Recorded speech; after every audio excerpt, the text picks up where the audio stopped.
হযরতে ওমর ফারুক সাহাবায়ে কেরামরা কেমন ছিলেন, ওলিয়া উলিয়ারা কেমন ছিলেন একটু চিন্তা করুন। হে তরুণ যুবকেরা, হে আমার বন্ধুরা, শুনে রেখে দিন বাবা, জেনে রেখে দেন হে মুসলমান। তাহলে হযরতে ওমর ফারুকের বাড়িতে কোনো খাবার ছিল না, কোনো পোশাক ছিল না, তাই তো নাকি? মনে আছে তো নাকি ভুলে গেছে? মনে আছে তো নাকি?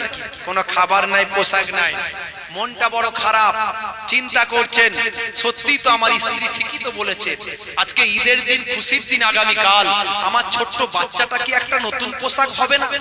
আমার ছোট্ট বাচ্চাটা কি একটা নতুন পোশাক হবে না? হে তরুণ যুবকেরা, হে আমার বন্ধুরা, হে আমার মুরব্বিয়ানেরা, শুনে রেখে দিন বাবা, জেনে রেখে দেন। হযরতে ওমর ফারুক চিন্তা করলেন কিভাবে আমি একটু ব্যবস্থা করতে পারি, কিভাবে একটুখানি আমি সন্তানের মুখে হাসি ফোটাতে পারি, কিভাবে একটু আমি স্ত্রীর মুখে হাসি ফোটাতে পারি। এতদিন পর্যন্ত আমি আমার রাজ্যের মানুষের মুখে হাসি ফোটানোর চেষ্টা করেছি, আমি আমার দেশের মানুষের মুখে হাসি ফোটানোর চেষ্টা করেছি। কেউ অনাহারে থাকে, কে না ঘুমিয়ে থাকে, কে অন্যায়ের মধ্যে থাকে, কে কষ্টের মধ্যে থাকে, কেউ অবিচারের মধ্যে থাকে। আমি আমার দেশের মানুষ শান্তিতে থাকার জন্য চেষ্টা করেছি। আমার বাড়ির দিকে আমি সেভাবে লক্ষ্য করতে পারিনি, তাদের অভিযোগও তেমন আমার প্রতি ছিল না। হে তরুণ যুবকেরা, হে আমার মুরব্বিয়ানেরা, হযরতে ওমর ফারুকের স্ত্রী সেই সময় চোখ ভরা পানি নিয়ে বললেন, আপনার পোশাক নাই হোক, আমার পোশাক নাই হোক, কিন্তু আমার ছোট্ট বাচ্চাটার কি আগামীকাল ঈদের দিনে একটা নতুন পোশাকে ঈদগাহে যেতে পারবে না? আমার আপনার ঘরের বউ হলে বলতো তো এটা কি জি, বলতো শুধু দুনিয়া দুনিয়া করে ব্যস্ত, শুধু আখেরাত আখেরাত করে ব্যস্ত, দেশের মানুষ মানুষ করে ব্যস্ত, ঘরের দিকে তাকানোর সময় নাই, তুমি থাকলে আমি চললাম। কথা ঠিক না ভুল? আর হযরতে ওমর ফারুকের স্ত্রীর কথা ভাবুন, হে জননী মায়েরা, একটু চিন্তা করুন কেমন হযরতে ওমর ফারুক রাদিয়াল্লাহু তাআলা আনহুর স্ত্রী আমাদের আম্মা জান কেমন ছিলেন, একটু গবেষণা করুন। হে তরুণ যুবকেরা, হে আমার বন্ধুরা, শুনে রেখে দিন বাবা, জেনে রেখে দেন হে মুসলমান। হযরতে ওমর ফারুক বাবা, কোন ওমর ফারুক, কেমন মানুষ ছিলেন বাবা, তিনি কেমন তার নীতি আদর্শ ছিল? বন্ধুরা আমার, তরুণ যুবকেরা আমার, হে আমার মুরব্বিয়ানেরা, শুনে রেখে দিন বাবা, জেনে রেখে দিন বাবা, হযরতে ওমর ফারুক তার রাষ্ট্রপ্রধানের রাষ্ট্র ক্ষমতার আন্ডারে, তিনি যখন আমার খেলাফতের আন্ডারে বাবা, অর্ধ পৃথিবীর যখন শাসনকর্তা ছিলেন, একদিন তিনি ভাই আমার বাজারে গেছেন একটা ঘোড়া ক্রয় করার জন্য। ঘোড়া ক্রয় করতে গিয়েছেন, হে তরুণ যুবকেরা, ঘোড়া ক্রয় করার জন্য তিনি গেছেন, ঘোড়াটা তিনি দেখেছেন, ঘোড়াটা তিনি বাজার থেকে কিনেছেন। এখন যেমন মোটরসাইকেল কিনতে যায় না অনেকে, যাতায়াতের অসুবিধা হচ্ছে, সাইকেল চালাতে হচ্ছে, মোটরসাইকেল কিনবো, চার চাকা কিনবো, তখন করে দিকে ঘোড়া। ঘোড়া হলো সবচেয়ে দ্রুতগামী যানবাহন। হযরতে ওমর ফারুক রাদিয়াল্লাহু তাআলা আনহু ঘোড়া ক্রয় করেছেন বাবা। হে তরুণ যুবকেরা, ঘোড়ার মালিকের কাছ থেকে ঘোড়াটা ক্রয় করেছেন, ন্যায্য মূল্য দিয়ে তিনি ঘোড়াটা ক্রয় করেছেন বাবা। এমন সময় দেখতে পাওয়া যায় ঘোড়ার মালিককে পয়সা দিয়ে ঘোড়াতে চেপে তিনি সওয়ার হয়েছেন।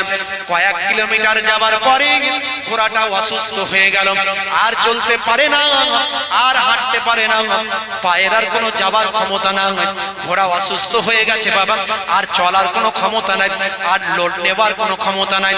হযরতে ওমর ফারুককে সওয়ার করে আর হাঁটার তার কোনো ক্ষমতা নাই। হে তরুণ যুবকেরা, হে আমার বন্ধুরা, শুনে রেখে দিন বাবা, জেনে রেখে দিন বাবা, এমন সময় হযরতে ওমর ফারুক ঘোড়ার পিঠ থেকে নেমে পড়লেন বাবা, দেখলেন ঘোড়ার পা চলছে না, ঘোড়াটা দুর্বল হয়ে পড়েছে, অসুস্থ হয়ে পড়েছে, ঘোড়ার পা ঘোরাতে শুরু করেছে। হে তরুণ যুবকেরা, এই চিন্তা করে হযরতে ওমর ফারুক আস্তে আস্তে ঘোড়াকে কষ্ট না দিয়ে আস্তে আস্তে নিয়ে ঘোড়ার মালিকের কাছে এসে হাজির হলেন, ঘোড়ার মালিককে বললেন, হে ঘোড়ার মালিক, শুনে রেখে দাও, জেনে রেখে দাও, তুমি কি আমাকে চেনো? আমি হলাম মুসলিম জাহানের দ্বিতীয় খলিফা হযরত ওমর ফারুক। সেই সময় দোকানদার ভয়ে থরথর করে কাঁপে আর বলেন, হুজুর বাদশা জাহাপানা, ও আমাদের খলিফা জাহাপানা, কি ভুল করলাম একটু আপনি বলুন। বলে, তুমি তো চরম ভুল কাজ করেছো। ও বাবা ঘোড়ার মালিক, শুনে রেখে দাও, তুমি এই ব্যবসা 2 নম্বরই ব্যবসা কবে থেকে শুরু করেছো? তোমার কাছ থেকে ঘোড়াটা আমি নিয়ে গেলাম, কয়েক কিলোমিটার যাওয়ার পরে, কয়েক ক্রোশ যাওয়ার পরে ঘোড়ার পার চলে না। এই ব্যবসা কবে থেকে শুরু করেছো? ঘোড়ার পার চলে না, এই ঠকানো কারবার কবে থেকে করছো? ঘোড়ার মালিক বলে, খলিফাতুল মুসলিমিন, শুনে রেখে দিন, আপনি আমাদের খলিফা, আপনি যা বলবেন আমি ঘাড় পেতে মেনে নেব, আপনি আমাদের বাদশা। কিন্তু আপনার কাছে আমার বক্তব্য আছে। কি বক্তব্য? বলে, আপনি যখন ঘোড়াটা নিয়েছিলেন তখন কি ঘোড়াটা পরীক্ষা করে দেখে কি আপনি নেননি? দেখে কি নেননি? বলে, হ্যাঁ দেখে নিয়েছিলাম, দেখে নিয়েছিলাম। তখন কি আমার ঘোড়া খোঁড়াচ্ছিল? তখন কি আমার ঘোড়া অসুস্থ ছিল? বলে, না, অসুস্থ ছিল না। বলে, তাহলে শুনুন, আমি আপনাকে যখন ঘোড়া দিয়েছিলাম তখন আমার ঘোড়া অসুস্থ ছিল না, আমিও জানতে পারিনি ঘোড়া অসুস্থ হয়ে যাবে। এখন আমার কিছু করার নাই, তবে আপনি খলিফা, আপনি যদি আমার উপর প্রেসার দেন, আপনি যা বলবেন আমি করতে বাধ্য, কিন্তু আমি সদিচ্ছায় আপনার সঙ্গে এই ব্যাপারে কোনো কথা বলতে পারি না। কারণ যখন আপনাকে ঘোড়া বিক্রি করেছিলাম তখন আপনি দেখে নিয়েছিলেন, আপনি চলে গেছেন, আপনার ঘোড়া, আমার আর ঘোড়া নয়। কথা বোঝা যাচ্ছে? কথা বোঝা যাচ্ছে? হযরত ওমর ফারুক খলিফা, তিনি কোনো অন্যায় বিচারও করতে পারবেন না, নবীর সাহাবী। তিনি বললেন, বিচারটা মনে হয় ঠিক হচ্ছে না, চলো এই এলাকার কে বিচারক আছে তার কাছে যায়। কোর্টের উকিল, কোর্টের হাকিম, ওই এলাকার একটা কোর্টের হাকিম, তার নাম কি? তার নাম হচ্ছে সুরাইহ ইবনে হারিস আল-কিন্দি। সুরাইহ ইবনে হারিস আল-কিন্দি সেই আঞ্চলিক, তিনি একজন ভাই আমার অ্যাডভোকেট, তিনি একজন হাকিম, তিনি একজন জাজ। তার কাছে গেলেন কাজী, তিনি কাজীর দায়িত্ব পালন করছেন। তার কাছে গিয়ে হযরত ওমর ফারুক গেলেন এবং ওই ঘোড়ার মালিকও গেলেন। হে তরুণ যুবকেরা, হে আমার বন্ধুরা, হে আমার মুরব্বিয়ানেরা, শুনে রেখে দিন বাবা, জেনে রেখে দিন বাবা, হে মুসলমান একটুখানি লক্ষ্য করুন। এমন সময় দেখতে পাওয়া যায়, ভাই আমার ওই কাজী সাহেব বললেন, আপনাদের বিচার এখনই করে দেব বাদশা, ও আমাদের খলিফা এখনই বিচার হয়ে যাবে। কিন্তু আপনি হলেন খলিফা, আপনি যেটা বিচারে মেনেন, যেটা বিচার করতে বলবেন সেটা আমি করতে বাধ্য। আর যদি আমার উপর ছেড়ে দেন তাহলে আমি আল্লাহর আইনকে সামনে রেখে বিচার করব। জোরে হবে না? আল্লাহর আইনকে সামনে রেখে বিচার করব। একদিকে খলিফা আর একদিকে একজন সামান্য দোকানদার, ঘোড়া বিক্রেতা। চিন্তা করতে পারেন এখন আমার দেশে হলে কি হবে? বুঝতে পারছেন? এখন আমার দেশে হলে কি হবে বলেন? ওরে বাপ রে বাপ, জোজ্জার মুল্লুক তার, খুদে লঙ্কায় ঝাল বেশি। কথা ঠিক না ভুল? আমার দেশে হলে কি হবে বন্ধুরা আমার, তরুণ যুবকেরা আমার? তবুও তো আমাদের পশ্চিমবঙ্গ তুলনামূলক অনেকটা ভালো। অন্যান্য রাজ্যে যা চলছে, সেদিন একটা ভিডিও ফুটেজ দেখলাম, একজন লোকের গাড়ি হারিয়ে গেছে, 4 চাকা গাড়ি চুরি হয়ে গেছে। ভাই আমার দীর্ঘদিন ধরে থানার সামনে আসে, থানার অফিসারদের বলে, ভাই আমার কমপ্লেন করে, কোনো কাজ হয়নি, কোনো কাজ হয়নি। নিরুপায়, নিরুপায়। দীর্ঘদিন যেতে না যেতে, অনেক কষ্টের পয়সায় কেনা গাড়ি ছিল, শেষে থানার সামনে নিজের শরীরে আগুন লাগিয়ে আত্মহত্যা করেছে। ইন্টারন্যাশনাল নিউজ হয়েছে। এই তো আমার অবস্থা, এই তো সারা পৃথিবীর অবস্থা। সারা পৃথিবীর বিভিন্ন জায়গাতে আইনের নামে প্রহসন চলছে। ভাইরা আমার, তবুও আমার এই পশ্চিমবঙ্গ তুলনামূলক কিছুটা ভালো বলা যেতে পারে। অন্যান্য রাজ্যগুলোই যা চলছে, যে অবস্থা হচ্ছে, বন্ধুরা আমার, তরুণ যুবকেরা আমার, মুরব্বিয়ানেরা আমার, আর বিচার কাকে বলে? খলিফা সানি ওমর ফারুক সেই সময় বললেন, বিচারক, হে বিচারক, শুনে রেখে দেন, সূরা ইবনে হারিস আল কিন্দি শুনে রাখুন, আমি খলিফা বলে আমার পক্ষে বিপক্ষের বিচার বলে কোনো কথা নয়। আল্লাহর আইনে যে বিচার আছে সেই বিচারই আপনি করবেন। জোরে হবে না? জোরে হবে না? হে তরুণ যুবকেরা, হে আমার বন্ধুরা, হে আমার মুরব্বিয়ানেরা, শুনে রেখে দিন বাবা, জেনে রেখে দিন বাবা, সূরা ইবনে হারিস আল কিন্দি তিনি বললেন, হে খলিফাতুল মুসলিমিন হযরত ওমর ফারুক, আমি সব শুনলাম, দুই পক্ষের কথা আমি শুনলাম, শুনে আমার আলোচনায় এটাই উঠে এলো, আল্লাহর কোরআন এবং রাসূলের হাদিসকে সামনে রেখে আমি বলতে চাই, আচ্ছা বলুন তো খলিফা, আপনি এখন আমার সামনে আছেন, এখান থেকে 5 কিলোমিটার যাবার পরে আপনি অসুস্থ হতে পারেন না পারেন না? জোরে বলেন, অসুস্থ হতে পারেন না পারেন না? আপনি এখন বেঁচে আছেন, এই সময় আপনি মারা যেতে পারেন না পারেন না? বলে হ্যাঁ পারি। তাহলে আপনি যখন ঘোড়াটা কিনেছিলেন তখন ঘোড়াটা আপনি সুস্থ দেখেছিলেন, আপনি কিনে নেওয়ার পরে ঘোড়ার মালিকের আর কোনো দায়বদ্ধতা নয়, দায়বদ্ধতা আপনার কাছে গিয়ে অসুস্থ হয়েছে, ঘোড়ার মালিক আপনাকে কোনো টাকা ফেরত দেবে না। হে তরুণ যুবকেরা, হে আমার মুরব্বিয়ানেরা, হযরত ওমর ফারুক ভাই আমার বিচারে সন্তুষ্ট হলেন, আল্লাহর উপর ভরসা রাখলেন, আলহামদুলিল্লাহ বললেন, তিনি খিলাফতির আসনে চলে গেলেন, খলিফার সিংহাসনে গেলেন। হে তরুণ যুবকেরা, সূরা ইবনে হারিস আল কিন্দিকে ডেকে পাঠালেন, ডেকে পাঠানোর পরে তিনি ভাবলেন হয়তো আমার বিচারের কারণে তিনি ডেকে পাঠিয়েছেন, হয়তো তার পছন্দ হয়েছে কিংবা অপছন্দ হয়েছে।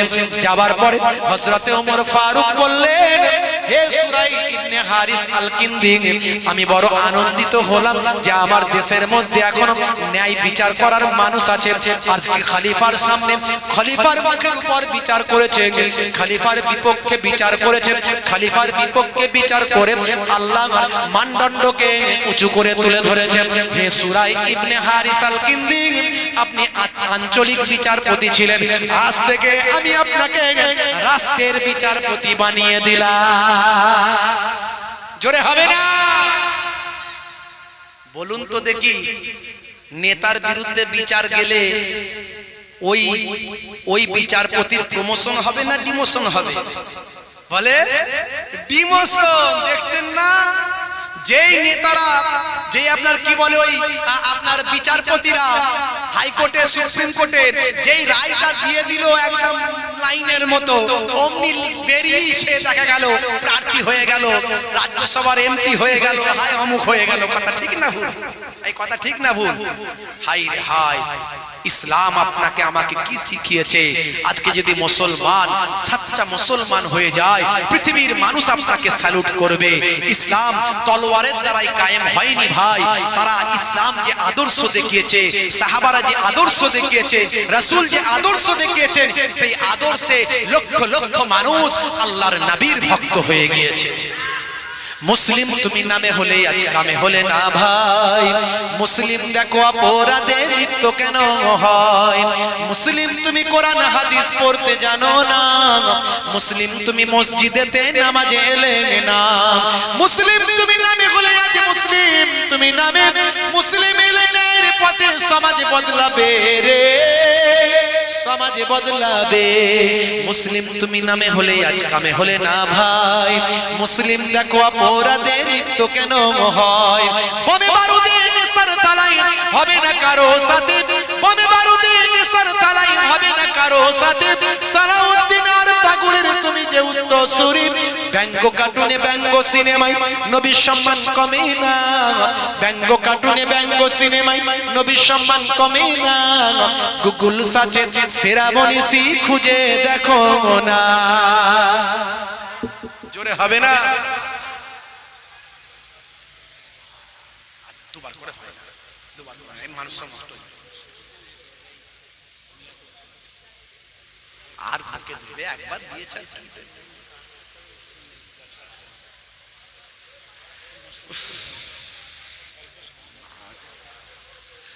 হে তরুণ যুবকেরা, সংক্ষেপ করে দিলাম, লম্বা চওড়া নয় বাবা, ছোট্ট করে দিলাম, আর বেশি আলোচনার দিকে নয় বাবা। বন্ধুরা আমার, তরুণ যুবকেরা আমার, হে আমার মুরব্বিয়ানেরা, তাহলে হযরতে ওমর ফারুক কি করলেন? অর্থ দপ্তরের অর্থমন্ত্রীকে চিঠি লিখেছিলেন, বলেছিলাম তো নাকি, মনে আছে? চিঠি পেয়েছিল অর্থমন্ত্রী, চিঠি পেয়েছে না এখনো পায়নি? যেবার পেয়েছে, আর কি শুনলেন, পেয়েছে না পায়নি? এখনো চিঠি পায়নি। হে তরুণ যুবকেরা, অর্থমন্ত্রী কে ছিলেন? আবু উবাইদা ইবনে জাররাহ রাদিয়াল্লাহু তাআলা আনহু। তিনি অর্থ দপ্তরের মন্ত্রী ছিলেন বাবা। চিঠিটা পেলেন, চোখ ভরা পানি, বুক ভরা বেদনা। আহারে, খলিফাতুল মুসলিমিন, আমিরুল মুমিনিন, সারা পৃথিবীর অর্থ পৃথিবীর যিনি শাসন কর্তা, সারা পৃথিবীর কথা চিন্তা করে করে নিজের বাড়িতে কোনো অর্থ নাই, বাচ্চাটার ঈদের দিনে নতুন পোশাক কেনার পয়সা নাই। হে তরুণ যুবকেরা, হে আমার বন্ধুরা, শুনে রেখে দিন বাবা, জেনে রেখে দিন বাবা, অনেক চিন্তা ভাবনা করলেন। আহারে, খলিফা যদি আমাকে বলতেন টাকা দিতে হবে, আমি দিতে বাধ্য, কারণ খলিফারই সব, তার আন্ডারই সব কিছু। তিনি যদি রাজকোষের টাকা সব চান, আমি দিতে বাধ্য, কিন্তু তিনি আমার কাছে আবেদন জানিয়েছেন, তিনি বলেছেন অগ্রিম এক মাসের অগ্রিম, এক মাসের অর্থটা, এক মাসের মাইনেটা অগ্রিম তাকে দেওয়ার জন্য। তার বাড়ির অবস্থার কথা তিনি উল্লেখ করেছেন। হে তরুণ যুবকেরা, এই কথা পড়ে হযরতে আবু উবাইদা ইবনে জাররাহ চোখ ভরা পানি ঝরঝর করে কাঁদতে লাগলেন। নামাজে দাঁড়িয়ে গেলেন, নামাজে গিয়ে সিজদায় পড়ে গেলেন, সিজদা থেকে উঠে চোখখানা মুছলেন, মুছে নিয়ে কলম ধরে পরের পাতা চিঠির অপর পৃষ্ঠায় লিখতে শুরু করে দিলেন। হে তরুণ যুবকেরা, হে আমার বন্ধুরা, শুনে রেখে দিন বাবা, জেনে রেখে দেন। চিঠির অপর পৃষ্ঠায় লিখলেন, আসসালামু আলাইকুম ইয়া আমিরাল মুমিনিন, হে মুসলমানদের ইমাম, মুসলমানদের নেতা, হে খলিফাতুল মুসলিমিন, মুসলমানদের খলিফা হযরতে ওমর ফারুক, আমার সালামটা আপনি গ্রহণ করবেন। পরে পরে আমি আপনার কাছে জানাই, এই রাজকোষের অর্থ আপনি যেটাই চাইবেন সেটাই আমাকে দিতে হবে, কিন্তু যখন আপনি আমার হাতে দিয়েছেন ক্ষমতা, আমি আপনার কাছে দেওয়ার আগে দুটো শর্ত আপনার কাছে দিচ্ছি। এই দুটো শর্ত যদি আমার মেনে নেন, আপনি যত টাকা বলবেন আমার দিতে কোনো আপত্তি না। দুটো শর্ত আপনার কাছে, আমার দুটো শর্ত আছে। আবু উবাইদা ইবনে জাররাহ রাদিয়াল্লাহু তাআলা আনহু অর্থ দপ্তরের দায়িত্বে তিনি আছেন। হে তরুণ যুবকেরা, হে আমার বন্ধুরা, শুনে রেখে দিন বাবা, জেনে রেখে দেন। এক নাম্বার শর্ত লিখলেন, হে খলিফাতুল মুসলিমিন, আপনি আমার কাছে অগ্রিম এক মাসের মাহিনা চেয়েছেন, এক মাসের অর্থ, আপনার এক মাসের রোজগারটা অগ্রিম আপনি চেয়েছেন, আপনার বাচ্চার পোশাক কেনার জন্য, ঈদের খাবার দাবার কেনার জন্য, বাড়ির কিছু খাবার দাবার কেনার জন্য, পোশাক কেনার জন্য এক মাস অগ্রিম টাকাটা আপনি চেয়েছেন। হে আমিরুল মুমিনিন, আমার দুটো শর্তের একটা হলো, আপনি আগামী এক মাস বেঁচে থাকবেন, এর গ্যারান্টিটা আমাকে দিতে হবে। এটা হলো এক নাম্বার। আর দুই নাম্বার হলো, আগামী এক মাস পরে আপনি যে শোধ করবেন, অগ্রিম এক মাসের অর্থ চাইছেন, আগামী এক মাস আপনাকে এই সিংহাসনে দেশের জনগণ রাখবেন, এই গ্যারান্টিও আমাকে দিতে হবে। দুটো শর্ত, একটা হলো এক মাস, আগামী এক মাস জীবিত থাকবেন গ্যারান্টি, দুই নাম্বার দেশের মানুষ আপনাকে ক্ষমতায় রাখবে কিনা তার গ্যারান্টি। এই দুটো গ্যারান্টি যদি দিতে পারে, আপনাকে অগ্রিম এক মাসের অর্থ মাইনে দিতে আমার কোনো আপত্তি নাই। আপনারই তো সব, আপনি অর্ডার করলে আমি দিতে বাধ্য, কিন্তু আমার হাতে যখন ক্ষমতা দিয়েছে আমি আল্লাহকে ভয় করি, আমি রাসূলের হুকুমকে নির্দেশকে ভয় করি, সেই কথাকে মান্যতা দিয়ে আমার হাতে যতক্ষণ ক্ষমতা আছে এই দুটো শর্ত পূরণ না করলে আমি আপনাকে 1 মাসের অর্থ দিতে পারবো না। জোরে হবে না? জোরে হবে না? অর্থমন্ত্রী কেমন দেখেছেন? হাই রে হাই। আর আপনি একজনকে অর্থমন্ত্রী করে বসিয়ে দেন না, সারা অর্থমন্ত্রীর ঘরটাকে নিয়ে হাফিজ। কথা ঠিক না? সারা অর্থ দপ্তরটাকে নিয়ে হাফিজ করবে। বন্ধুরা আমার, তরুণ যুবকেরা আমার, হে আমার মুরব্বিয়ানেরা, এই চিঠিটা যখন আবার ভাই আমার লেটারটা যখন আবার হযরতে ওমর ফারুকের কাছে যখন এলো, হযরতে ওমর ফারুক মনে মনে ভাবলেন অর্থ হয়তো দিয়ে গেল। না না, চিঠিখানা খুলে দেখলেন চিঠির ভেতরে কোনো পয়সা নাই, কোনো অর্থ নাই। সেখানে একটা কাগজ আছে, সেখানে একটা লেখনী আছে, সেই লেখনীতে লিখে দেওয়া হয়েছে দুটো শর্ত। এই শর্তগুলো দেখে হযরত ওমর ফারুক চোখ ভরা পানি, বুক ভরা বেদনা, ঝরঝর করে কাঁদতে লাগলেন। কেঁদে কেঁদে কেঁদে কেঁদে আল্লাহর দরবারে আলহামদুলিল্লাহ বললেন। সেই সময় তিনি কেঁদে কেঁদে বললেন, আমাকে বড় বিপদ থেকে আল্লাহ বাঁচিয়ে দিয়েছেন। আমি একজন যোগ্য অর্থ দপ্তরের অর্থমন্ত্রী বানিয়েছেন, যে অর্থমন্ত্রীর কারণে আজকে আমি বেঁচে গেলাম। আজকে সত্যি তো আমি আগামী 1 মাস বেঁচে থাকবো গ্যারান্টি নাই, আগামী 1 মাস ক্ষমতায় থাকবো তার গ্যারান্টি নাই। যদি আমি মারা যাই, যদি আমি ক্ষমতায় না থাকি, অগ্রিম টাকা নিয়ে কাল কিয়ামতের দিনে হাসরের ময়দানে আল্লাহর দরবারে কি চেহারা আমি ওমর সেদিন দেখাবো। আজকের দিনে হাসরের ময়দানে আল্লাহর দরবারে লজ্জিত হওয়া থেকে আমার অর্থ দপ্তরের মন্ত্রী আমাকে বাঁচিয়ে দিয়েছে। জোরে হবে না? জোরে হবে না? এই হলেন সাহাবাদের আচরণ, এই হলো তাদের আখলাক, এই হলো তাদের চিন্তা, এই হলো তাদের চেতনা, এই হলো তাদের ভাবনা। আল্লাহ বলছেন বান্দারে, ওয়ালা তামুতুন্না ইল্লা ওয়া আনতুম মুসলিমুন, ততক্ষণ পর্যন্ত মরবি না যতক্ষণ না প্রকৃত মুসলমান না হয়ে যাস। এনারা হলেন প্রকৃত মুসলমান, তাই এনাদের দোয়া আল্লাহর আরশে তৎক্ষণাৎ কবুল হতো। এদের সব ক্ষমতা, এদের পাওয়ার ভাই আমার আরব বিশ্ব থেকে শুরু করে একেবারে পারস্য পর্যন্ত সিংহাসন কাঁপতে শুরু করত, কারণ এদের ক্ষমতা আল্লাহ সেই রকম দিয়েছিলেন, এরা সাচ্চা ঈমানদার ছিল। আজকে আমরা কেমন মুসলমান, বুকে হাত দিয়ে চিন্তা করুন। রাগ করবেন না বাপ, আল্লাহ করে ভাঙর এলাকার মানুষ, এদিককারের মানুষ তো অনেক ভালো, এদিককারের মানুষ অনেক নামাজি, মুসল্লি, পরেশগার। কিছু কেমন গোলমাল তো সব জায়গায় থাকবেই, কিন্তু আমাদের ওইদিকে তো অনেক মানুষ আপনাদের থেকে এদিককারের মানুষ যে পরিমাণ ধর্মকর্ম করে, নামাজ ইবাদত বন্দেগী করে, ওদিককারের মানুষ সেই পরিমাণ করে বলে আমার মনে হয় না। বুঝতে পারছেন? আমার মনে হয় না। সেই তুলনায় আপনাদের এখানে অনেক বেশি ভালো। তারপরেও আমি আপনাদের কাছে বলবো, বাপ আমার, এই হৃদয়টা পরিষ্কার করুন, অন্তরটা ভালো করুন, মনটাকে ময়লা মুক্ত করুন। ভাই আমার, কালবটা যার ভালো, সারা শরীরটা ভালো। রাসূল বলেছেন কালবটাকে ভালো করুন, আল্লাহর রাসূলের পথে চলুন, আল্লাহ এবং রাসূলের পথে চলুন, সাহাবায়ে কেরামদের পথে চলুন। মুজাদ্দিদুজ জামান পীর আবু বকর সিদ্দিক রাহমাতুল্লাহ আলাইহি, তিনি জামানার মুজাদ্দিদ, যেমন তেমন আলেম ছিলেন না। এখন ওই দুপাতার মোল্লা মৌলবী, বাংলা পড়া মৌলবী গুলো, তারা আমার মুজাদ্দিদুজ জামানের বিরুদ্ধে কথা বলে, অথচ তারা জানে না এরা সিয়াসিতটা হাদিস খুলে দিলে, ন্যাড়া আরবি খুলে দিলে, এই আপনার মোবাইল ওয়ালা আর এই কি বলে রাজমিস্ত্রি ওয়ালা, এদের পড়ার ক্ষমতা নাই। আর আপনার আমার মুজাদ্দিদুজ জামান মদিনা শরীফ থেকে 6টা হাদিস নয়, এই উপমহাদেশে সব আলেমরা 6টা হাদিস পড়ে, বুখারী, মুসলিম, তিরমিজি, আবু দাউদ, নাসাই, ইবনে মাজাহ। আর আপনার আমার জামানার মুজাদ্দিদ পীর আবু বকর সিদ্দিক রাহমাতুল্লাহ আলাইহি 40টা হাদিসের সনদ পে মদিনা শরীফ থেকে ভারতের জমিনে এসেছিলেন। জোরে হবে না? অথচ এরা তার কথা বলে, এরা দাদা হুজুরের বিরুদ্ধে কথা বলে। এদের জবান এত বেড়ে গেছে। আখেরি জামানা বাবা, ঈমান বাঁচানো বড় দায়, মনে রাখবেন। যাই হোক, আপনাদের খেদমত থেকে বিদায় নেব। বিদায় নেওয়ার আগে আমার এই বাপজি বললেন একটু মসজিদ জলসার জন্য, এই জলসার জন্য একটু দানের কথা বলছে। আপনারা তো অনেক দিয়েছেন, বলতেও আপনাদের কাছে লজ্জা লাগছে। আমার ভাই যা তুল্য দেখলাম, পরে লাখখানেক টাকার উপরে খরচাপাতি আপনারা দিয়ে ফেলেছেন। তো এরপরে আপনারা দেবেন বলে তো আমার বিশ্বাস হচ্ছে বলে মনে হচ্ছে না। চাওয়াটাই মনে হয় মুখ খরচা করা, সময় খরচা করা হবে বলে মনে হয়। তারপরেও যখন আপনারা ছোট হুজুরের পোতার কাছে দিয়েছেন, হ্যাঁ নাতির কাছে একটু বলা যাবে কি যাবে না?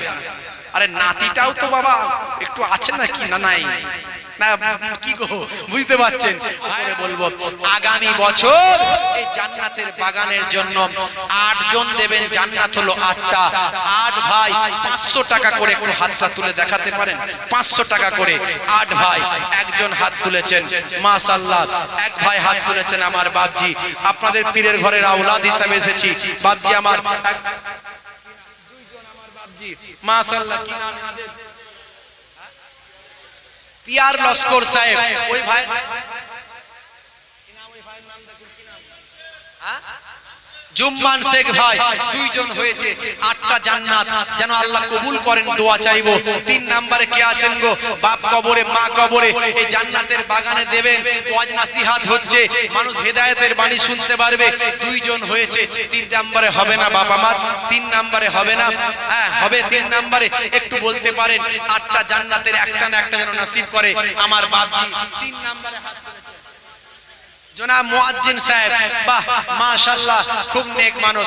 ইমাম মুয়াজ্জিন মানে তারা সব সময় নেক মানুষ, কারণ 5 ওয়াক্ত নামাজ তাদের সাধারণত কাজাই হয় না। 3 নম্বরে জোরে বলুন মারহাবা, নারে তাকবীর, মাশাআল্লাহ। 4 নম্বরে কে আছে একটু বলেন? জনাব আসগার বৈদ্য সাহেব 4 নম্বরে 501 টাকা। জোরে বলুন মারহাবা, জোরে বলুন মারহাবা, নারে তাকবীর। 5 নম্বরে আমার বাপ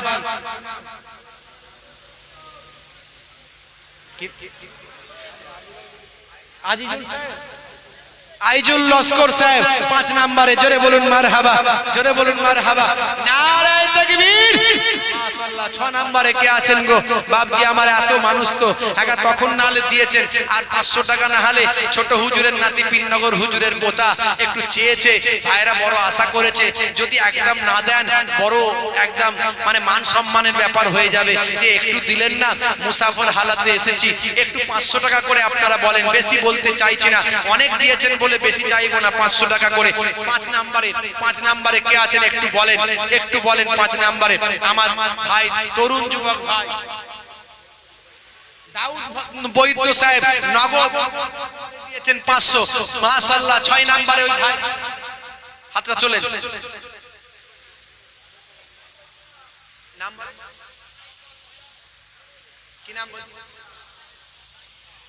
সাইদুল গোমস্তা আমার ভাই, আমার তর যুবক ভাই 6 নম্বরে হাত তুলেছে। জোরে বলুন মারহাবা, নারে তাকবীর। 7 নম্বরে কে আছেন? 7 নম্বরে কে আছেন একটু বলেন? হাতটা তুলে দেন তাড়াতাড়ি করে, আল্লাহকে সাক্ষী হয়ে যাবে আজকে ইবাদতের রাত বাবাজি। এই যে আমরা বসে আছি একেবারে টাইট হয়ে, ভাই চলে যাওয়ার পরে একটু মজলিসটা একটু টয়লেট বাথরুমে আপনারা গিয়েছিলেন, আবার আলহামদুলিল্লাহ পুরো বসে গেছেন। একেবারে আখেরি মোনাজাত হবে, আখেরি মোনাজাতের পরে পুরস্কার আল্লাহ দেবেন ইনশাআল্লাহ, এই বিশ্বাস আমাদের আছে মাশাআল্লাহ। 7 নম্বরে কে আছেন একটু হাতটা তুলে দেখান, একটু হাতটা তুলে দেখান। 7 নম্বরে 8 নম্বরে কে আছেন বাবাজি একটুখানি বলেন। এই যুবকেরা, তরুণেরা, মুরব্বিয়ানেরা, আমি আপনাদের ভাই মোহেবুল্লাহ হুসাইনি আপনাদের খেদমতে আজকে চাঁদ রাত্রিতে, ইবাদতের রাত্রিতে আমার 7 নম্বরে আমার জনাব ফারুক সাহেব আমার এক যুবক ভাই 7 নম্বরে হাত তুলেছে। জোরে বলুন মারহাবা, নারে তাকবীর, নারে তাকবীর। 8 নম্বরে কে আছেন? 8 নম্বরে মাশাআল্লাহ আমার বাপজি আমার ভাই 8 নম্বরে হাত তুলেছে। 8 নম্বরে 1000 কত? 1000 নাম কি? 500 আখতার গাজী সাহেব আমার ভাই 8 নম্বরে হাত তুলেছে। জোরে বলুন মারহাবা, নারে তাকবীর, নারে তাকবীর। দোয়া চাই আল্লাহুম্মা আমিন। মাবুদ গো, এই গভীর রাত্রিতে, নিশীথ রাত্রিতে, বছরের কয়েকটা দিন দোয়া কবুলের রাত, তার মধ্যে নবী বলেন ঈদের রাতটা হলো, চাঁদ রাতটা হলো দোয়া কবুলের রাত। মাবুদ আল্লাহ, আমাদের দোয়াগুলোকে কবুল করে নিন মাবুদ। তোমার বান্দারা যেটা নিয়ত করে দান করেছেন, নিয়তকে কবুল করে নাও। বুখারী শরীফের প্রথম হাদিস, তোমার নবী জানিয়ে দিয়েছেন ইন্নামাল আমালু বিন্নিয়াত, নিয়তের উপর আমল হয়। বান্দারে তোরা নিয়ত করে দান কর।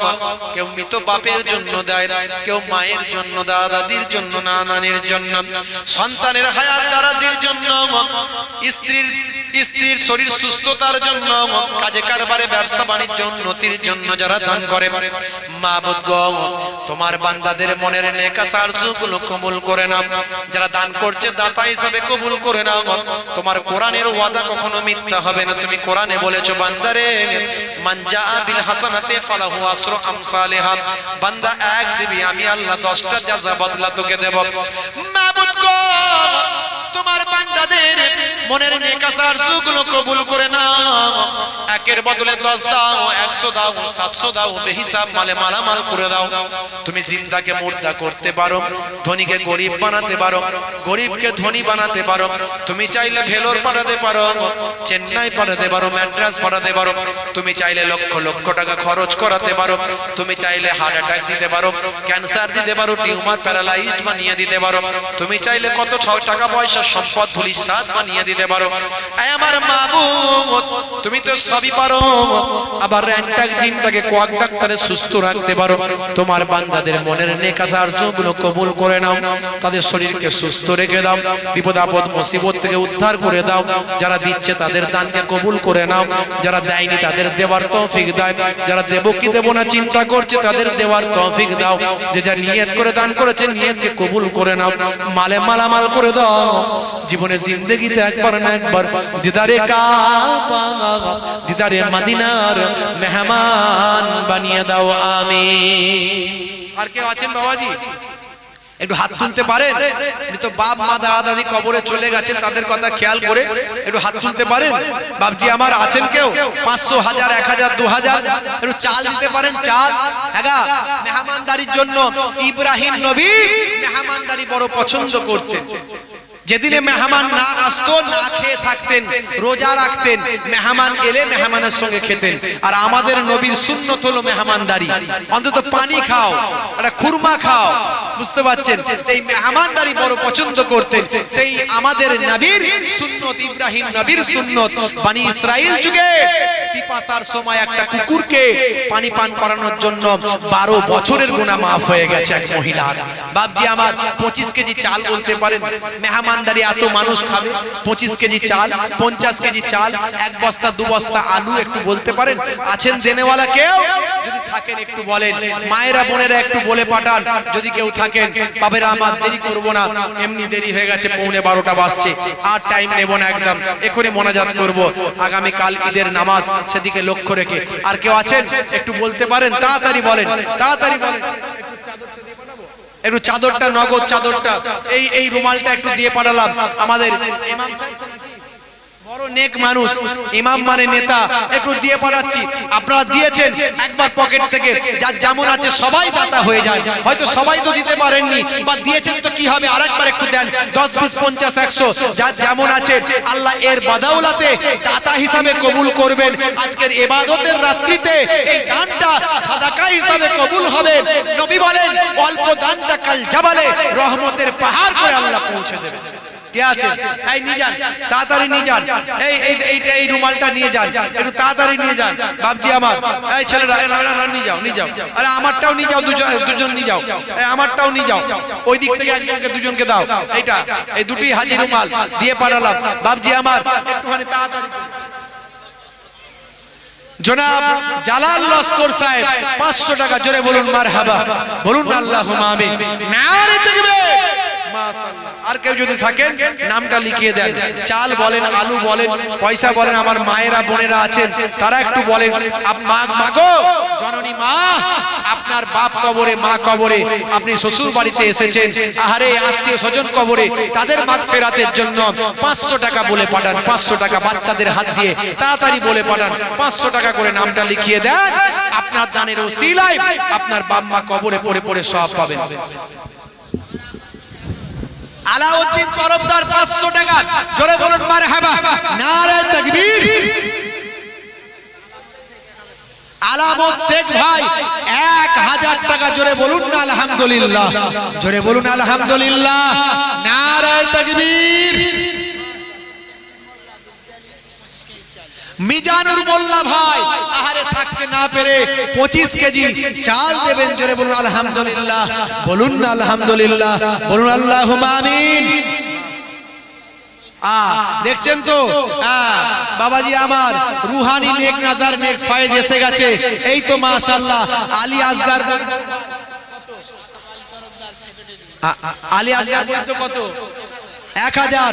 আতাব আলী সাহেব সেক্রেটারি সাহেব, উনিও 1000, জোরে বলুন আলহামদুলিল্লাহ, বলুন না আলহামদুলিল্লাহ। বাবাজি আমার ইবাদতের রাত, এই রাত চলে গেলে আর পাওয়া যাবে না। একে রমজান মাস আমাদের মাঝখান দিয়ে গেল, আজকে পুরস্কার দেওয়ার রাত। আর আপনারা একেবারে টাটকা আবার নতুন করে, আপনারা একে তো নামাজ কালাম ইবাদত অনেক করেছেন, আবার সাদকা দান করেছেন, ফিতরা দিয়েছেন, যাকাত দিয়েছেন, আবার দান করছেন, করে টাটকা আরো আমল বাড়িয়ে নিচ্ছেন, জোরে বলুন মাশাআল্লাহ। কালাম লস্কর সাহেব 1000 টাকা, বলুন আলহামদুলিল্লাহ, বলুন আলহামদুলিল্লাহ, নারে তাকবীর। মাশাআল্লাহ। আর কে আছেন গো একটু বলেন, মায়েরা বোনেরা একটু বলে পাঠান, তাড়াতাড়ি করে মায়েরা বোনেরা একটু বলে পাঠান। কালেমা জিকির লা ইলাহা,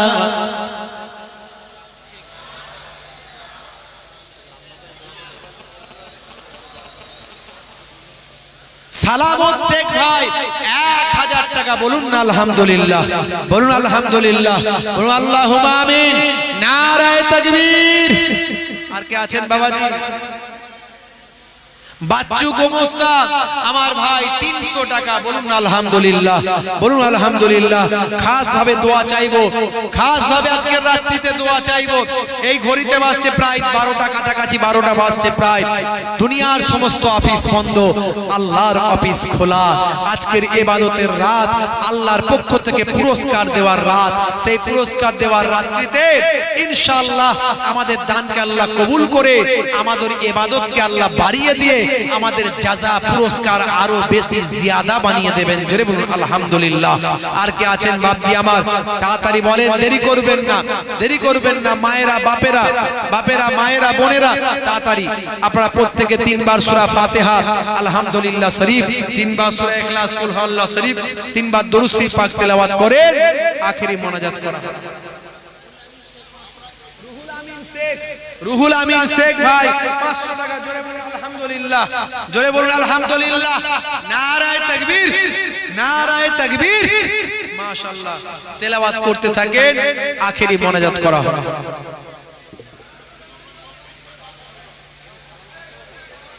আলহামদুলিল্লাহ রাব্বিল আলামিন।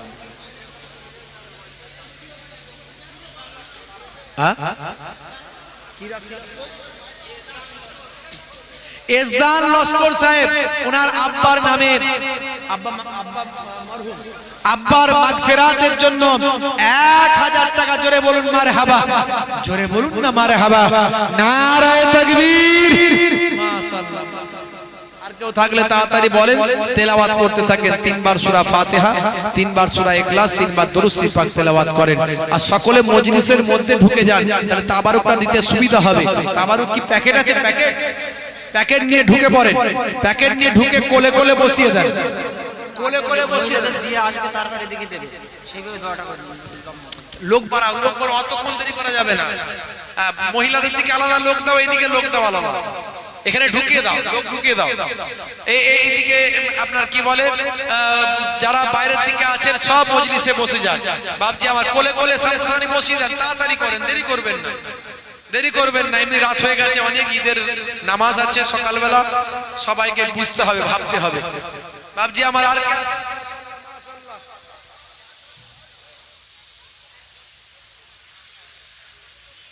তেলাওয়াত করতে থাকে। আখেরি মোনাজাত হবে।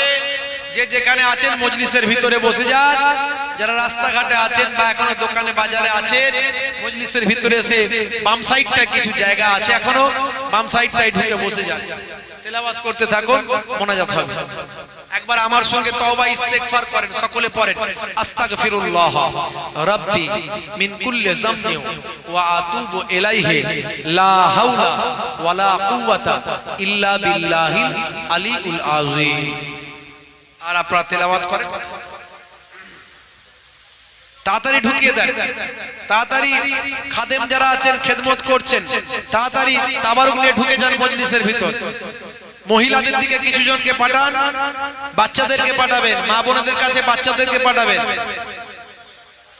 আর এই দিকে বড়রা চলে আসেন, বড়রা সব এই মজলিসে এসে ঢুকে যান। আউযু বিল্লাহি মিনাশ শাইতানির রাজিম। বিসমিল্লাহির রহমানির রহিম। আলহামদুলিল্লাহি রাব্বিল আলামিন আর রহমানির রহিম। ইহদিনাস সিরাতাল মুস্তাকিম। হাওয়া লাগে।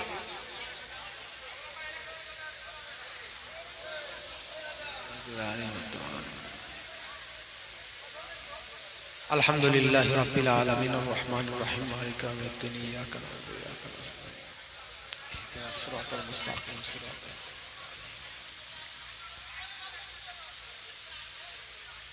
আলহামদুলিল্লাহি রাব্বিল আলামিন আর রহমানির রহিম। মালিকি ইয়াউমিদ্দিন। ইয়াকা না'বুদু ওয়া ইয়াকা নাস্তাঈন। ইহদিনাস সিরাতাল মুস্তাকিম।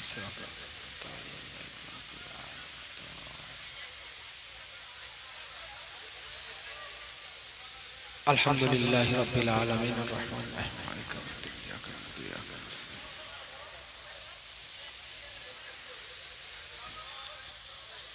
বিসমিল্লাহির রহমানির রহিম। কুল হুয়াল্লাহু আহাদ আল্লাহুস সামাদ লাম ইয়ালিদ ওয়া লাম ইউলাদ ওয়া লাম ইয়াকুল লাহু কুফুওয়ান আহাদ। কুল হুয়াল্লাহু আহাদ আল্লাহুস সামাদ লাম ইয়ালিদ ওয়া লাম ইউলাদ ওয়া লাম ইয়াকুল লাহু কুফুওয়ান আহাদ।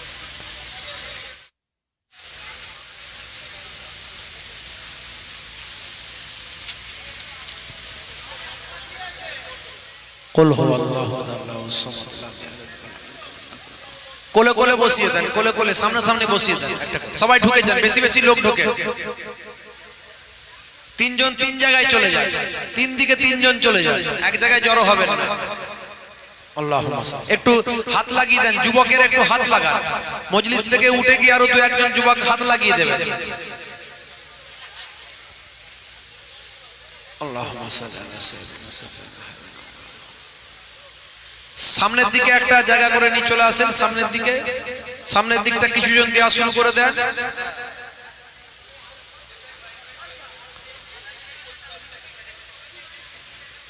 এই দিক থেকে দেওয়া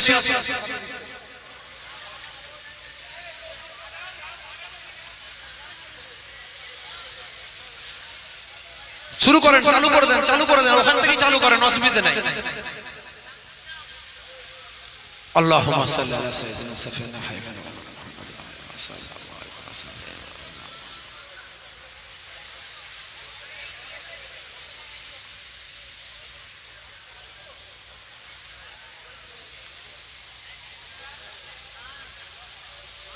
আগা আর লোক নাই নাকি?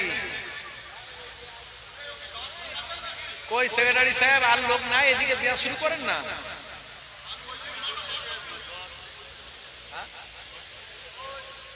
দোয়া করছি, এই তো দেয়া শুরু করেছে। প্রত্যেকেই তেলাওয়াত করেন। আল্লাহুম্মা সাল্লি আলা সাইয়্যিদিনা সাফিয়ানা হাবিবানা মাওলানা মুহাম্মদ ওয়া আলা আলিহি ওয়া সাহবিহি ওয়া সাল্লাম। যে যা বললেন আমাকে উকিল করুন। আল্লাহুম্মা আমিন। রব্বানা আতিনা ফিদ দুনিয়া হাসানা ওয়া ফিল আখিরাতি হাসানা ওয়া কিনা আযাবান নার। রব্বানা যালামনা আনফুসানা ওয়া ইল্লাম তাগফির লানা ওয়া তারহামনা লানাকুনান্না মিনাল খাসিরিন। اللهم اغفر لحينا وميتنا وشاهدنا وغائبنا وصغيرنا وكبيرنا وذكرنا وانثانا. اللهم من احييته منا فاحيا الاسلام ومن توفيته منا فتوفنا الايمان. اے رب আল্লাহ, সন্ধ্যা থেকে ওলামা হযরতরা ওয়াজ নসিহত করেছে। আমার পূর্বে আমার মামাতো ভাই, ছোট ভাই তিনি আজ নসিহত করেছেন। আল্লাহ আমি টুটা ফুটা জবানে কিছু বললাম, গ্রামের ইমাম সাহেব, মাওলানা সাহেব, মুয়াজ্জিন সাহেব, বাচ্চারা আল্লাহ নাতে রাসূল কিরাত গজল তারা পাঠ করেছে। মাবুদ আল্লাহ পড়তে বলতে ভুল ত্রুটি মার্জনা করে যদি কিছু সওয়াব দিয়ে থাকেন, ইবাদতে মালি বাদানি যা কিছু করা হয়েছে সব আপনার দরবারে জমা দিবেন। খাস করে যদি কিছু সওয়াব দিয়ে থাকেন, এই সওয়াব খানাকে বাড়িয়ে দিয়ে আমাদের নবী, নবীদের নবী, নূর নবী, সরকারে দো জাহাं সুলতানে মদিনা, নবীউল আম্বিয়া, शरीफ नाम पवित्र नाम आकाए नामदार, सरकारे दो जहां सुल्तान मदीना, नबी उल अंबिया, हजरत बाबा मुहम्मदुर रसूलुल्लाह सल्लल्लाहु अलैहि वसल्लम हुजूरेर पाक मदीनातुल मुनव्वराय रौजाए अक़दसे सवाब खाना पहुंचे दी।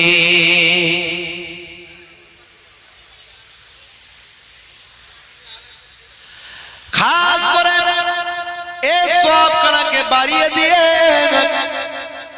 আমার মাবুদ আল্লাহ, আমার স্রষ্টা আল্লাহ, আমার রব আল্লাহ, এই সওয়াব খানাকে বাড়িয়ে দিয়ে মাবুদ যদি কিছু সওয়াব খানা বাড়িয়ে দিয়ে থাকেন, খাস করে সওয়াব খানাকে বাড়িয়ে দেন আহলে বায়াত পাক পঞ্জাতান, আপনার নবী, আপনার রাসূল, আপনার নবীর কলিজার টুকরা কন্যা খাতুনে জান্নাত আম্মা জান ফাতেমাতুজ জোহরা রাদিয়াল্লাহু তাআলা আনহা, আপনার নবীর কলিজার টুকরা জামাতা আসাদুল্লাহিল গালিব শেরে খুদা আলী মুর্তজা কারামাল্লাহু ওয়াজহু, আপনার নবীর কলিজার টুকরা দুইজন নওয়াসায়ে রাসূল, কলিজার টুকরা দুইজন নাতি হযরত ইমাম হাসান, ইমাম হুসাইন রাদিয়াল্লাহু তাআলা আনহুমা, এই পাঁচজন হলেন পবিত্র আহলে বায়াত পাক পঞ্জাতান, আহলে বায়াত হুজুরদের আরওয়া পাকে এ সওয়াব খানা পৌঁছে দিন।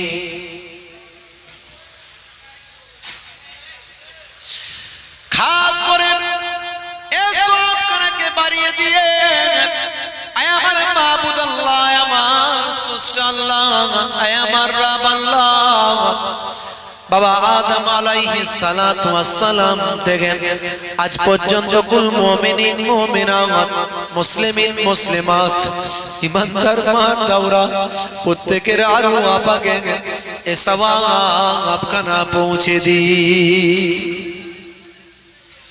খাস করে সওয়াব খানাকে বাড়িয়ে দিয়ে ওলিদের বাদশাহ, ওলিদের নেতা হুজুর হযরত গাউসে আযম বাবা বড় পীর আব্দুল কাদের জিলানী আল বাগদাদি, হিন্দুল ওলি হযরত খাজা গরিব নওয়াজ মাইনুদ্দিন চিশতি আজমেরি, নিজামউদ্দিন আউলিয়া খাজা বাকিবুল্লাহ বুআলি কালান্দার সানাউল্লাহ পানিপতি, হযরত আহমদ শাহ সুলতান সাহেব, হাজী আলী শাহ, মাওলা আলী সাহেব, ফাতে আলী ওয়াইসি, হুজুরদের আরওয়া পাকে এ সওয়াব খানা পৌঁছে দি।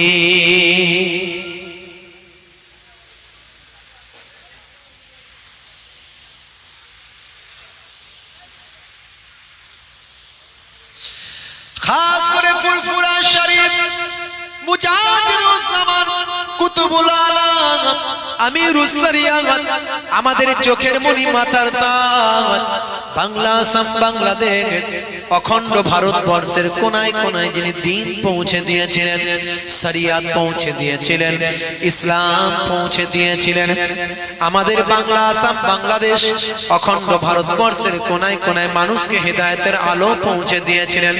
লক্ষ লক্ষ লক্ষ লক্ষ জলসা জুলুস মাদ্রাসা মসজিদ মক্তব যিনি প্রতিষ্ঠা করেছিলেন, জাতি ধর্ম বর্ণ নির্বিশেষে মানুষকে সৎ আদেশ দিয়েছিলেন, মানুষের সেবা করেছিলেন, সম্প্রীতির বন্ধন তৈরি করেছিলেন, আমাদের পীর মুর্শিদ জামানার মুজাদ্দিদ, সকলের পীর মুর্শিদ, সকলের দাদা হুজুর আমার পন্না জান হুজুরের রূহ পাকে এ সওয়াব খানা পৌঁছে দিন।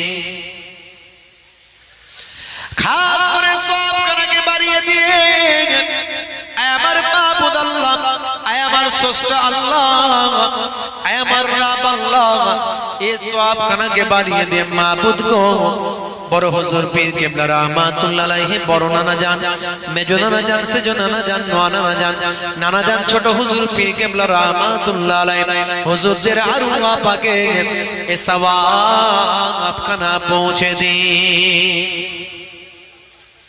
খাস করে মাবুদ আমার পিণ্ডগুড়ি হুজুর পীর কেবলা রাহমাতুল্লাহ আলাইহি তার পূর্বপুরুষ, আমার পূর্বপুরুষ যারা ইরানের কেরমান থেকে গরিশন্ডা হয়ে পীরনগরী হরিণখোলা দরবার শরীফ, খাস করে পর্দাদো জামা হযরত পীর সৈয়দ ওসমান আলী কেরমানি আল হাসানি ওয়াল হুসাইনি পর্দাদা জান হুজুরের রূহ পাকে এ সওয়াব খানা পৌঁছে দিন। খাস করে দাদা জান পীরনগরী হুজুর পীর কেবলা রাহমাতুল্লাহ আলাইহি হুজুরের রূহ পাকে এ সওয়াব খানা পৌঁছে দিন।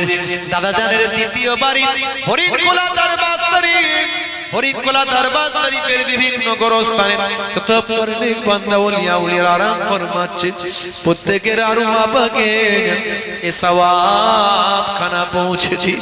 খাস করে মাবুদ গো, এই আমরা যারা এখানে হাজিরা দিয়েছি মাবুদ, আমাদের জনম দুঃখী বাপ কারো কবরে, জনম দুঃখিনী মা কারো কবরে, দাদা কবরে, নানি কবরে, নানা কবরে, নানি কবরে, বাপের ভালোবাসার কথা মনে পড়লে বুকটা ফেটে যায়, জননী মায়ের কথা মনে পড়লে বুকটা ফেটে যায়। আহারে এই চাঁদ রাত্রিতে, ঈদের দিন কত রাত, ঈদের রাত্রিতে, এই চাঁদ রাত্রিতে, দোয়া কবুলের রাত্রিতে ভালোবাসার মানুষগুলোর কথা মনে পড়ে যায়। আরে তারা কত ভালোবাসতেন, কত মহাব্বত করতেন, তারা আজ দুনিয়া ছেড়ে বিদায় নিয়েছেন, তারা আজ কবরে পড়ে আছেন, অন্ধকার কবরে তারা পড়ে আছেন। বাপের কবরে তারে গিয়ে আব্বা আব্বা বলে ডাকলে সারা নাই, জবাব নাই। জননী মা মা বলে ডাকলে সারা নাই, জবাব নাই। জানি না তারা কোন ঘোর বিপদের মধ্যে লিপ্ত আছে। বাপ মায়ের কবরটাকে গোলাপ ফুলের বাগান বানিয়ে দেন, তাদের জীবনে জিন্দেগির গুনাহগুলো মাফ করে দেন, কবরগুলো জান্নাতের টুকরা বানিয়ে দেন।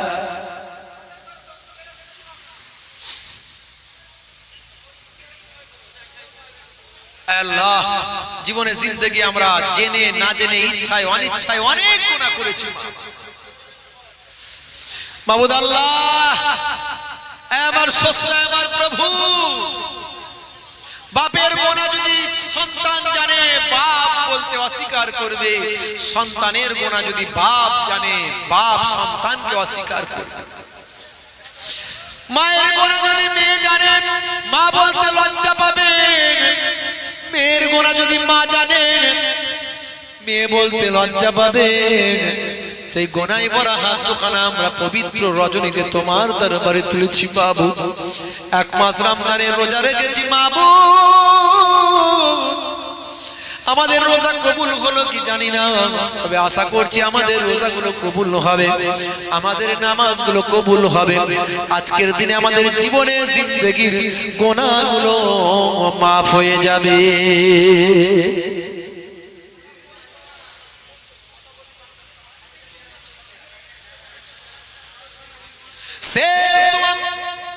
মরতে আমাদের হবে, মৃত্যু ছাড়া কেউ রেহাই পাইনি আর পাবো না। মওতটা যখন আমাদের দেবেন, রাস্তাঘাটে পড়ে যেন মওতটা না হয়, অ্যাক্সিডেন্ট মওত দেবেন না, হঠাৎ মৃত্যু দেবেন না, ক্যান্সার টিউমার প্যারালাইসিসে মওতটা যেন না হয়, বেইজ্জতের মওত দেবেন না, কুকুর শুকরের মতো রাস্তার ধারে মরে না পড়ে থাকি। মওতটা যখন আমাদের দেবেন যেন রমজান মাস হয়, জুম্মার দিন হয়, রোজা রাখা অবস্থায় পাক কালেমা শরীফ পড়তে পড়তে আপনার নবীর চাঁদ মুখখানা দেখতে দেখতে মওতটা নসিব করে দিন। আমিন আমিন আমিন। লা ইলাহা ইল্লাল্লাহ, আরো জোরে লা ইলাহা,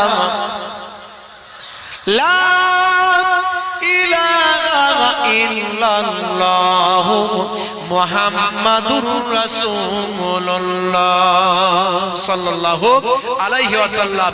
প্রত্যেককে মহব্বতে সালাম দিই, আসসালামু আলাইকুম। আপনারা একবার আমাকে সালাম দেন। ওয়া আলাইকুম আসসালাম ওয়া রাহমাতুল্লাহি ওয়া বারাকাতুহু।